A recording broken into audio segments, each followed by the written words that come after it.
In this video I will show how to set up browser auto refresh in Google Chrome.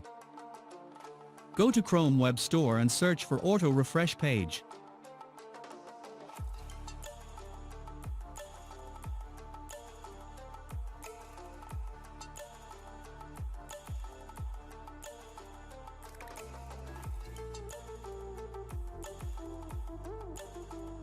Click Auto Refresh Page.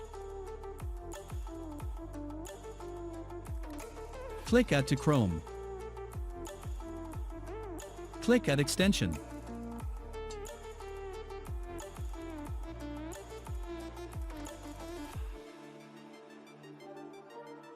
Pin from extension option of browser.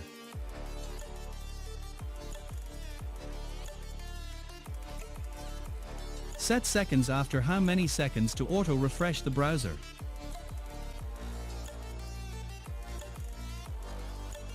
Moreover, you will get many options from advanced options. If necessary, you can check them.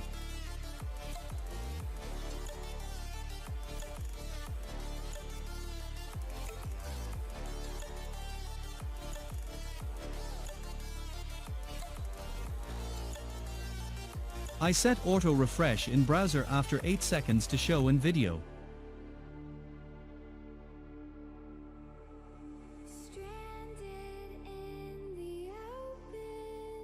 If you like the video, please subscribe to the channel, like, comment and share.